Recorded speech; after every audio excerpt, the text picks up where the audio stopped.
ലേവ്യപുസ്തകം 13 അധ്യായം.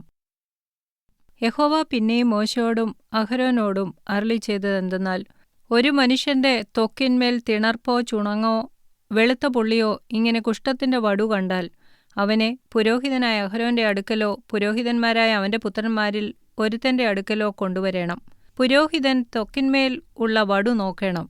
വടുവിനകത്തുള്ള രോമം വെളുത്തതും വടു ത്വക്കിനേക്കാൾ കുഴിഞ്ഞതുമായി കണ്ടാൽ അത് കുഷ്ഠലക്ഷണം. പുരോഹിതൻ അവനെ നോക്കി അശുദ്ധനെന്ന് വിധിക്കേണം.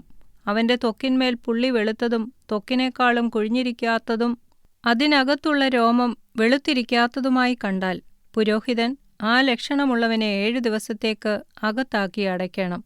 7-ാം ദിവസം പുരോഹിതൻ അവനെ നോക്കേണം. വടു ത്വക്കിന്മേൽ പരക്കാതെ കണ്ട സ്ഥിതിയിൽ നിൽക്കുന്നുവെങ്കിൽ പുരോഹിതൻ 2-ാം പ്രാവശ്യം അവനെ 7 ദിവസത്തേക്ക് അകത്താക്കി അടയ്ക്കണം. 7-ാം ദിവസം പുരോഹിതൻ അവനെ വീണ്ടും നോക്കേണം. വടു മങ്ങിയതായും ത്വക്കിന്മേൽ പരക്കാതെയും കണ്ടാൽ പുരോഹിതൻ അവനെ ശുദ്ധിയുള്ളവനെന്ന് വിധിക്കണം. അത് ചുണങ്ങത്രേ.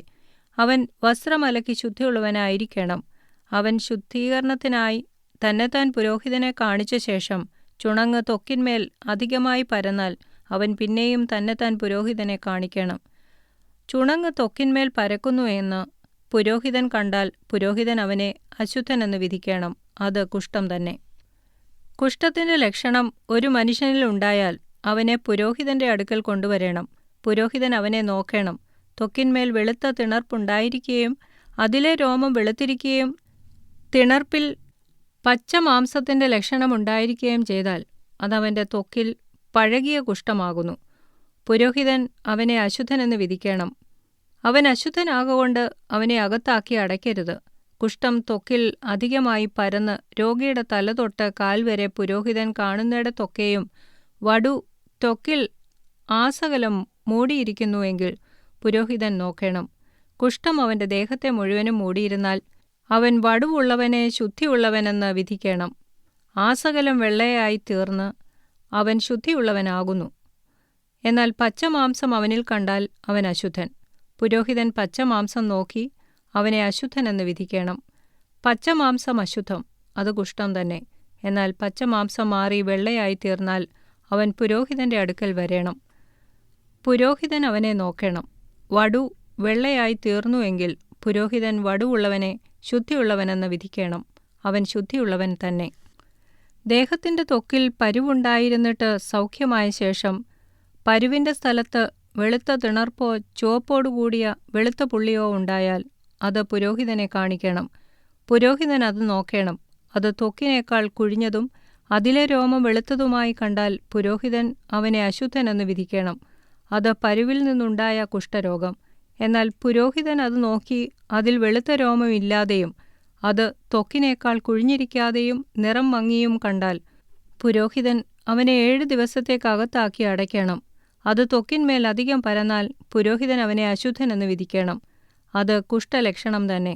എന്നാൽ വെളുത്ത പുള്ളി പരക്കാതെ കണ്ട നിലയിൽ തന്നെ നിന്നുവെങ്കിൽ അത് പരുവിന്റെ വടു അത്രേ. പുരോഹിതൻ അവനെ ശുദ്ധിയുള്ളവനെന്ന് വിധിക്കണം. അല്ലെങ്കിൽ ദേഹത്തിന്റെ ത്വക്കിൽ തീപ്പൊള്ളലുണ്ടായി പൊള്ളലിന്റെ വടു ചുവപ്പോടുകൂടി വെളുത്തോ വെളുത്തു തന്നെയോ ഇരിക്കുന്ന പുള്ളിയായി തീർന്നാൽ പുരോഹിതൻ അത് നോക്കണം. പുള്ളിയിലെ രോമം വെള്ളയായി തീർന്ന് ത്വക്കിനേക്കാൾ കുഴിഞ്ഞു കണ്ടാൽ പൊള്ളലിലുണ്ടായ കുഷ്ഠം. ആകയാൽ പുരോഹിതൻ അവനെ അശുദ്ധനെന്ന് വിധിക്കണം. അത് കുഷ്ഠലക്ഷണം തന്നെ. എന്നാൽ പുരോഹിതൻ അത് നോക്കിയിട്ട് പുള്ളിയിൽ വെളുത്ത രോമമില്ലാതെയും അത് ത്വക്കിനേക്കാൾ കുഴിഞ്ഞിരിക്കാതെയും നിറം മങ്ങിയും കണ്ടാൽ പുരോഹിതൻ അവനെ 7 ദിവസത്തേക്ക് അകത്താക്കി അടയ്ക്കണം. 7-ാം ദിവസം പുരോഹിതൻ അവനെ നോക്കണം. അത് ത്വക്കിന്മേൽ പരന്നിരുന്നാൽ പുരോഹിതൻ അവനെ അശുദ്ധനെന്ന് വിധിക്കണം. അത് കുഷ്ഠലക്ഷണം തന്നെ. എന്നാൽ പുള്ളി ത്വക്കിന്മേൽ പരക്കാതെ കണ്ട നിലയിൽ തന്നെ നിൽക്കുകയും നിറം മങ്ങിയിരിക്കുകയും ചെയ്താൽ അത് തീപ്പൊള്ളലിന്റെ തിണർപ്പാകുന്നു. പുരോഹിതൻ അവനെ ശുദ്ധിയുള്ളവനെന്ന് വിധിക്കണം. അത് തീപ്പൊള്ളലിന്റെ തിണർപ്പത്രേ. ഒരു പുരുഷനെങ്കിലും ഒരു സ്ത്രീയെങ്കിലും തലയിലോ താടിയിലോ ഒരു വടു ഉണ്ടായാൽ പുരോഹിതൻ വടു നോക്കണം. അത് ത്വക്കിനേക്കാൾ കുഴിഞ്ഞും അതിൽ പൊൻനിറമായ നേർമയുള്ള രോമമുള്ളതായും കണ്ടാൽ പുരോഹിതൻ അവനെ അശുദ്ധനെന്ന് വിധിക്കണം. അത് പുറ്റാകുന്നു. തലയിലോ താടിയിലോ ഉള്ള കുഷ്ഠം തന്നെ. പുരോഹിതൻ പുറ്റിന്റെ വടുവിനെ നോക്കുമ്പോൾ അത് ത്വക്കിനേക്കാൾ കുഴിഞ്ഞിരിക്കാതെയും അതിൽ കറുത്ത രോമമില്ലാതെയും കണ്ടാൽ പുരോഹിതൻ പുറ്റുവടുവുള്ളവനെ 7 ദിവസത്തേക്കകത്താക്കി അടയ്ക്കണം. 7-ാം ദിവസം പുരോഹിതൻ വടുവിനെ നോക്കേണം. പുറ്റു പരക്കാതെയും അതിൽ പൊൻനിറമുള്ള രോമമില്ലാതെയും പുറ്റിന്റെ കാഴ്ച ത്വക്കിനേക്കാൾ കുഴിഞ്ഞിരിക്കാതെയും ഇരുന്നാൽ അവൻ ക്ഷൗരം ചെയ്യിക്കണം. എന്നാൽ പുറ്റിൽ ക്ഷൗരം ചെയ്യരുത്. പുരോഹിതൻ പുറ്റുള്ളവനെ പിന്നെയും 7 ദിവസത്തേക്കകത്താക്കി അടയ്ക്കണം. 7-ാം ദിവസം പുരോഹിതൻ പുറ്റു നോക്കേണം. പുറ്റു ത്വക്കിന്മേൽ പരക്കാതെയും കാഴ്ചയ്ക്ക് ത്വക്കിനേക്കാൾ കുഴിഞ്ഞിരിക്കാതെയും ഇരുന്നാൽ പുരോഹിതൻ അവനെ ശുദ്ധിയുള്ളവനെന്ന് വിധിക്കണം. അവൻ വസ്ത്രമലക്കി ശുദ്ധിയുള്ളവനായിരിക്കണം. എന്നാൽ അവന്റെ ശുദ്ധീകരണത്തിനു ശേഷം പുറ്റ് ത്വക്കിന്മേൽ പരന്നാൽ പുരോഹിതൻ അവനെ നോക്കണം. പുറ്റു ത്വക്കിന്മേൽ പരന്നിരുന്നാൽ പുരോഹിതൻ പൊൻനിറമുള്ള രോമം അന്വേഷിക്കേണ്ട, അവൻ അശുദ്ധൻ തന്നെ. എന്നാൽ പുറ്റു കണ്ട നിലയിൽ തന്നെ നിൽക്കുന്നതായും അതിൽ കറുത്ത രോമം മുളച്ചതായും കണ്ടാൽ പുറ്റ് സൗഖ്യമായി, അവൻ ശുദ്ധിയുള്ളവൻ. പുരോഹിതൻ അവനെ ശുദ്ധിയുള്ളവനെന്ന് വിധിക്കണം. ഒരു പുരുഷനോ സ്ത്രീക്കോ ദേഹത്തിന്റെ ത്വക്കിൽ വെളുത്ത പുള്ളി ഉണ്ടായാൽ പുരോഹിതൻ നോക്കേണം. ദേഹത്തിന്റെ ത്വക്കിൽ മങ്ങിയ വെള്ളപ്പുള്ളി ഉണ്ടായാൽ അത് ത്വക്കിലുണ്ടാകുന്ന ചുണങ്ങ്, അവൻ ശുദ്ധിയുള്ളവൻ. തലമുടി കൊഴിഞ്ഞവനോ കഷണ്ടിക്കാരനത്രേ, അവൻ ശുദ്ധിയുള്ളവൻ. തലയിൽ മുൻവശത്തെ രോമം കൊഴിഞ്ഞവൻ മുൻകഷണ്ടിക്കാരൻ, അവൻ ശുദ്ധിയുള്ളവൻ. പിൻകഷണ്ടിയിലോ മുൻകഷണ്ടിയിലോ ചുവപ്പോടുകൂടിയ വെള്ളപ്പുള്ളി ഉണ്ടായാൽ അത് അവന്റെ പിൻകഷണ്ടിയിലോ മുൻകഷണ്ടിയിലോ ഉത്ഭവിക്കുന്ന കുഷ്ഠം. പുരോഹിതൻ അത് നോക്കേണം. അവന്റെ പിൻകഷണ്ടിയിലോ മുൻകഷണ്ടിയിലോ ത്വക്കിൽ കുഷ്ഠത്തിന്റെ കാഴ്ച പോലെ വടുവിന്റെ തിണർപ്പ് ചുവപ്പോടുകൂടി വെളുത്തതായിരുന്നാൽ അവൻ കുഷ്ഠരോഗി, അവൻ അശുദ്ധൻ തന്നെ. പുരോഹിതൻ അവനെ അശുദ്ധനെന്ന് തീർത്തു വിധിക്കണം. അവന് തലയിൽ കുഷ്ഠരോഗമുണ്ട്. വടുവുള്ള കുഷ്ഠരോഗിയുടെ വസ്ത്രം കീറിക്കളയണം. അവന്റെ തല മൂടാതിരിക്കണം. അവൻ അധരം മൂടിക്കൊണ്ടിരിക്കുകയും അശുദ്ധൻ അശുദ്ധനെന്ന് വിളിച്ചു പറയുകയും വേണം. അവന് രോഗമുള്ള നാളൊക്കെയും അവൻ അശുദ്ധനായിരിക്കണം. അവൻ അശുദ്ധൻ തന്നെ. അവൻ തനിച്ചു പാർക്കണം. അവന്റെ പാർപ്പ് പാളയത്തിന് പുറത്തായിരിക്കണം.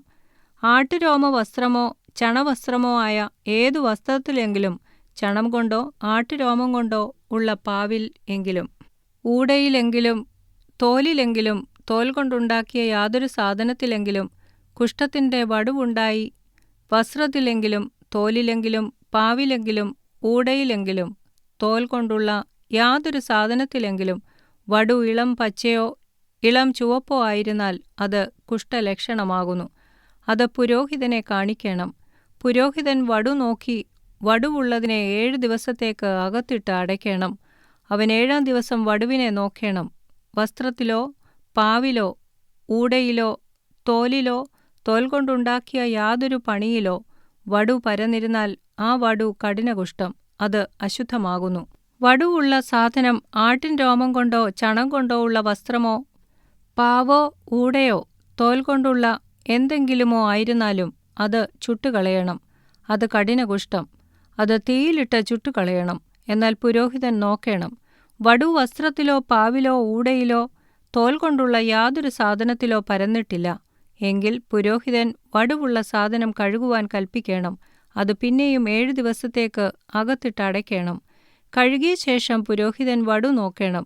വടു നിറം മാറാതെയും പരക്കാതെയും ഇരുന്നാൽ അത് അശുദ്ധമാകുന്നു.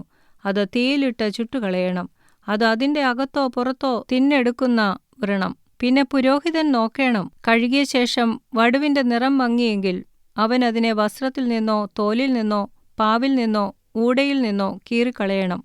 അത് വസ്ത്രത്തിലോ പാവിലോ ഊടയിലോ തോൽ കൊണ്ടുള്ള യാതൊരു സാധനത്തിലോ കാണുന്നുവെങ്കിൽ അത് പടരുന്നതാകുന്നു.